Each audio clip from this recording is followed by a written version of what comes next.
Throughout history, art was dominated by three mediums: drawing, music, and storytelling. But in the late 19th century, a new medium was introduced: film. As time went on, film would progress into what we know today.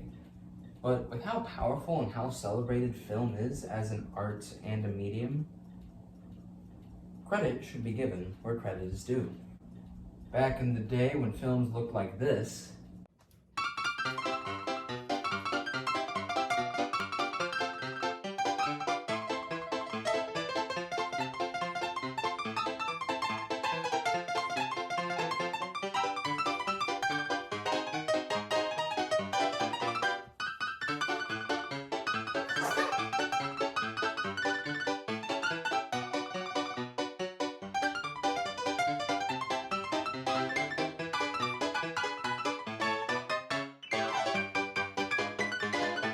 a little thingy known as the Academy of Motion Picture Arts and Sciences were founded.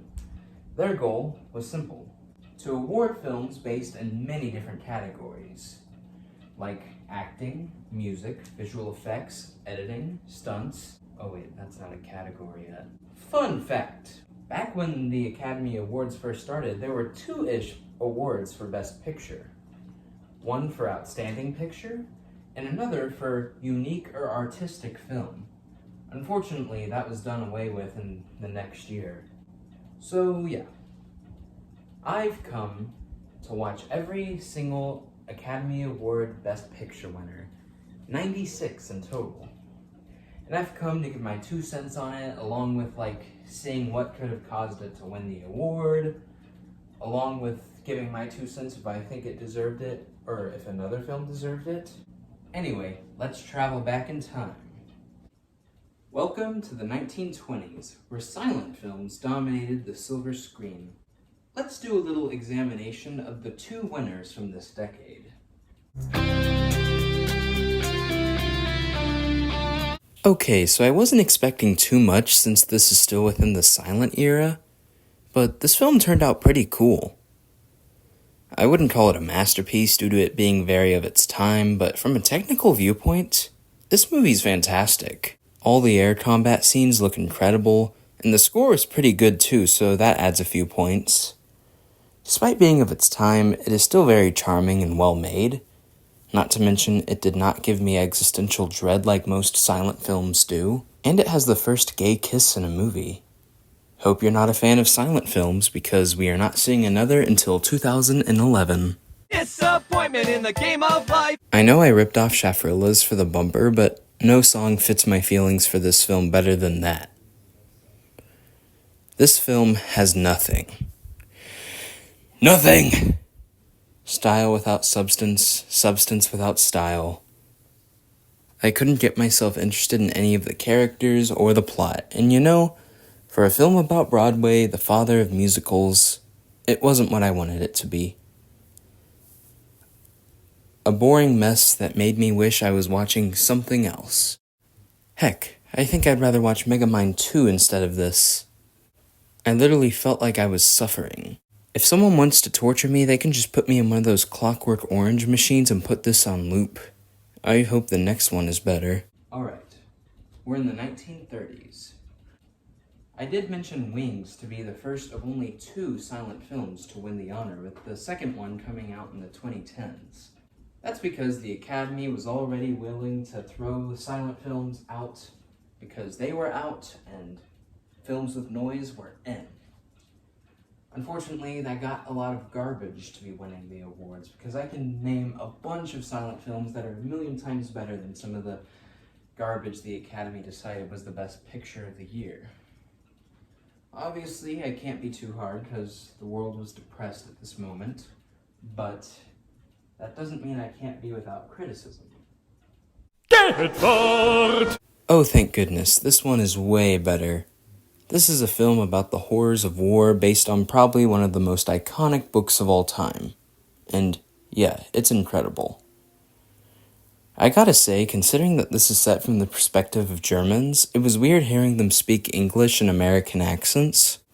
The performances were incredible and all the scenes were shot very well. Of all the war is hell films I've seen, this is definitely in the A tier for me. A harrowing film over meaninglessness of war and the effect it has on people. I haven't seen the British version, and I haven't seen the German version on Netflix, but I've heard the latter is amazing too. Disturbing fact, some of the people in this movie actually participated in World War I. You can shoot me in the mountains. This movie has two good scenes. The opening credits and the end. And by the end, the ending title card. It felt so uninspired and I didn't care for any of the characters. Not to mention, this movie is really, really racist. There was one scene where they were in a church tent and it reminded me of that one scene in Blood Meridian.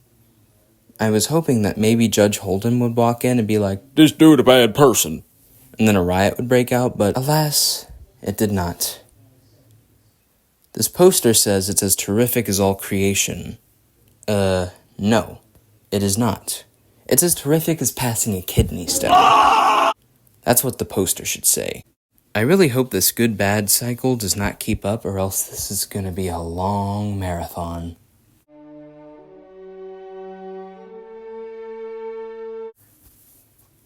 It's about people in a hotel. That's it. And a guy loves his dog. I don't know.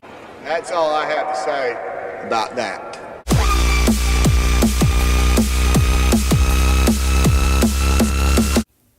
I don't hate this, because not gonna lie, this did get interesting, mainly the scene in World War I, and the reveal that the couple was on the Titanic. That's called foreshadowing. Like, this is basically Forrest Gump. I can't call it a ripoff because it came out way before, but still.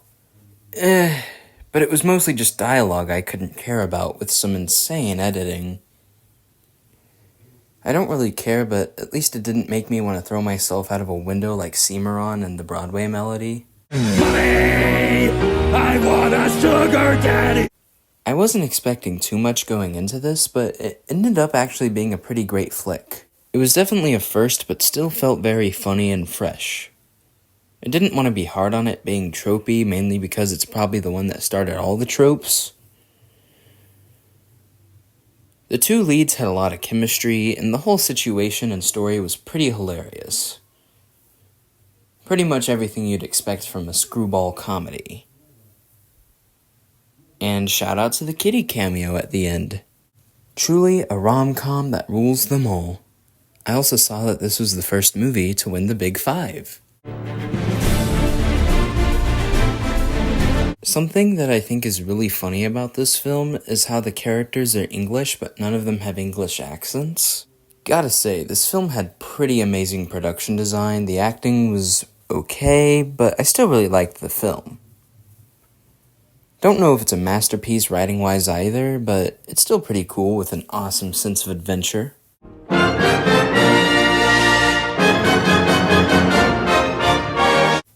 Well, what do you know?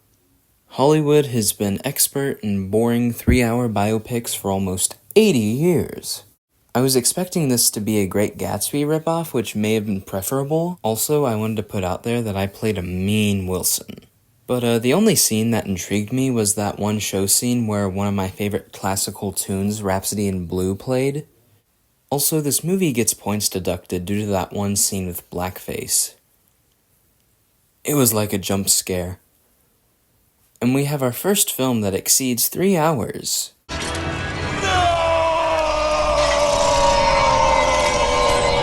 I guess this would be a bit of spectacle back in that day, but it's mostly people talking, and me using this as white noise to play my video games with. I guess a streak of 2 goodies was too much for this time. I do appreciate it giving us exit music, though. Objection! Another biopic, but thankfully more entertaining. I usually am a fan of court dramas, and I wouldn't call this the best one ever, but it was still very well done. 2 big criticisms, but the first one's more pressing. 1, I took points off my rating because the most pressing thing about this event that this movie's based on the Dreyfus affair, the main reason why Alfred Dreyfus was persecuted was because he was Jewish. This movie takes any mention of his genealogy and throws it out the window. I wouldn't have known if I hadn't looked at any other reviews. Now, my other criticism is way less serious, but, did the guy who designed the poster even watch this movie?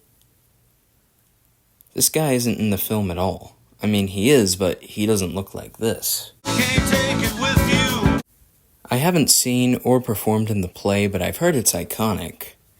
And maybe it's made for the stage more than the screen, but I enjoyed this movie. Especially the humor. The humor was very well done. Great performances, and that's all I can really say about this film, other than the kitty cameo. Ain't it a coincidence that the two films with kitty cameos are both directed by Frank Capra? We'll all go down to Dixie, away, away. Admittedly, I wanted to like it, but I just don't see it the same way that many people who call this the greatest movie of all time. I guess if I lived in that era, I'd be like, wow, this is amazing, but I'm not. I would like to say that this movie looked amazing from a technical standpoint, and it's very impressive. Like, this came out in 1939? I see why people liked it. And it had a pretty soundtrack. But maybe they should have split this into two rather than making it one movie, because this movie went by so long that my Obi-Wan Kenobi action figure was turning from Ewan McGregor to Alec Guinness. But that's not my biggest criticism. I really hated how it romanticized the Confederacy. Controversial opinion alert, the Confederacy was bad. And how it portrayed slavery. The main character was a whiner. Clark Gable was charming as always, and I laughed really hard when their daughter died, no offense, but it was just so off guard and unexpected, especially how it seemed like a happy little accident, but nope, she dead. Boy, that escalated quickly. But bonus points for the kitty cameo. We'll stage right. Got Douglas. Here we are now in the 1940s. 2 years prior, World War II would begin, and the world was not in a happy place. And many of the choices for Best Picture really reflect that, with some addressing the war directly, and of course we have some that don't have to do with it, but like it's quite uncommon.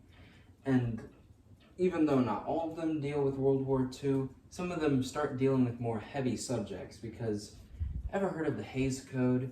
Yeah, it was passed in the middle of the 1930s by a priest where basically whoever made it probably just really hates fun. Just like, the best way to summarize it is that's the reason why Psycho is the first movie to feature a toilet flushing. No, I'm not kidding, look it up. But, yeah, you know, we see less taboo subjects being shown on screen and such. But, you know, some films would still be more open to these taboo subjects, even if, like, they couldn't go too hard and the risk of being banned. But, yeah. Surprisingly, the only Hitchcock film to win Best Picture. And it was good, but, you know, I think there were better movies that Hitchcock directed. Stuff that was way more deserving of Best Picture than this. But I will say that there was fantastic camera work and cinematography in this film, as always to expect from Hitchcock. The twist was a tad convoluted, but it was still a decent film nonetheless. A clever thriller that falls a bit short on its promises. And you can bet I will likely not be watching the remake with the cannibal. It's not that easy being green. Again, I didn't expect to like this too much, but I really did. Great production design and a great soundtrack. Very good performances, and a very interesting storytelling of community and loss. Something I do wish to point out, though, is how I'm surprised this one and not Citizen Kane. Mainly because I never hear people talk about this movie, but people are always talking about Citizen Kane. Maybe it just didn't leave a legacy like the Academy assumed it would. But I still thought it was very good. Kinda sad, too.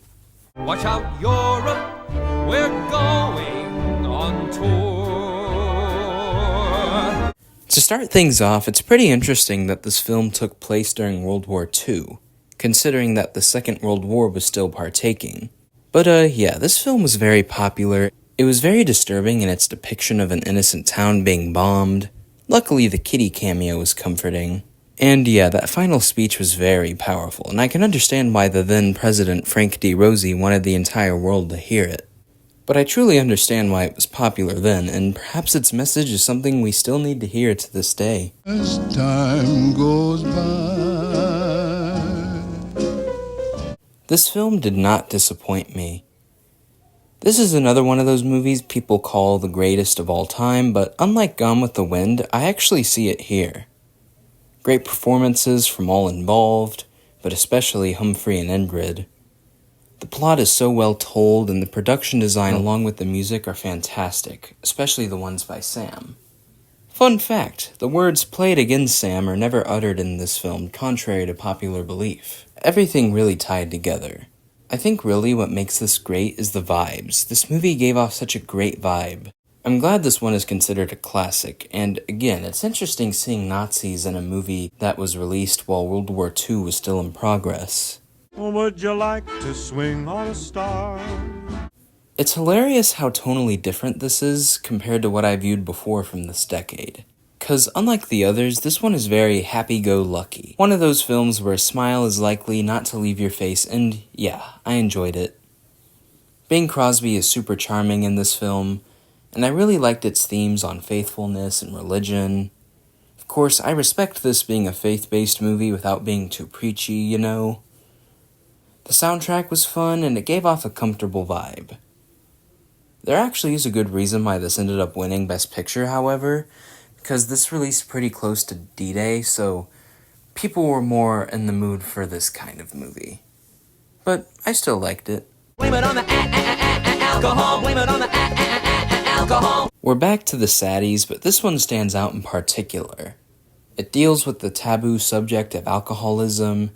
It really puts one into the perspective of what it's like to suffer from it, and expertly portrays it without being exploitative. Obviously, it's a little restrained, but of course that darned Hays Code. I can't say what hasn't been said, it's a really well-made film overall. I was kind of expecting this to be wholesome, judging from the poster, but it's not the opposite. But it's definitely not wholesome. That's not what you would get from a premise of recovering World War II veterans returning to unhappy lives. Personally, my favorite story of the bunch was Homer Parrish, seeing him having to handle returning home without his hands, and the fact the guy who played him was an actual amputee. I think I would like it more if I were to rewatch it, considering old 3-hour movies are not easy watches for me. A good story, though. I wish it could have gotten more into the effects of post-war, but it is what it is. And Marie is the absolute worst.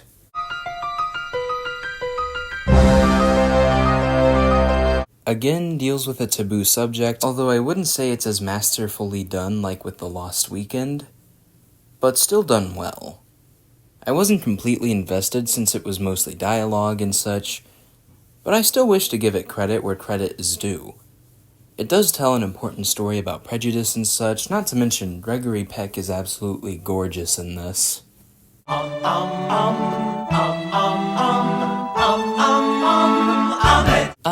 A William Shakespeare-based production. I know people really like to rag on what they forced us to read in high school, but I was pretty fond of Hamlet, and I really liked this adaptation.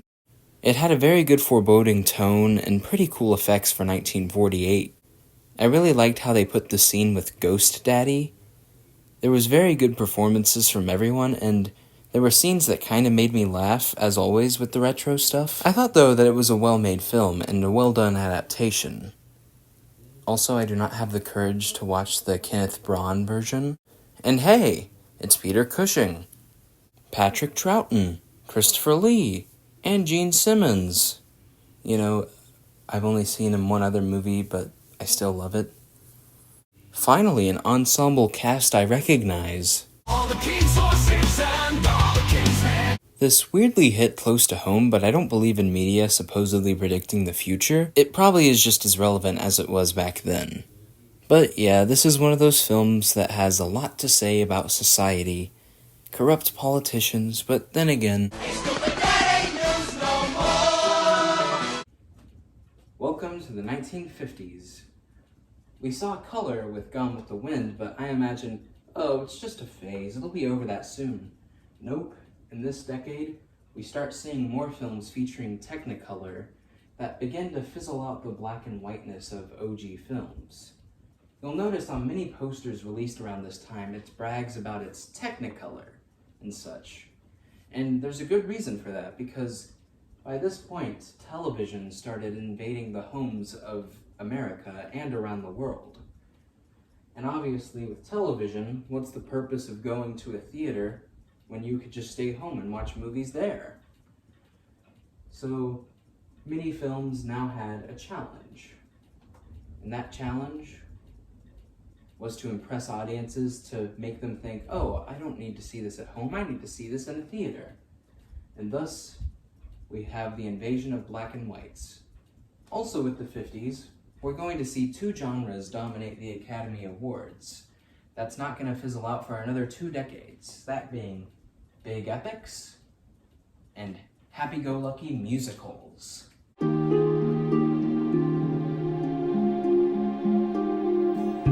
It was an interesting movie about the show business and such, but it didn't do too much for me, other than Marilyn Monroe making a small appearance. But I do understand, though, why people like it. Ah, here we have our first full-color musical. That's the winner, and it was enjoyable. I myself wouldn't call it a masterpiece, but it was great for what it was. Gene Kelly sure had a lot of energy and was absolutely fantastic in it. And it looked very pretty, too.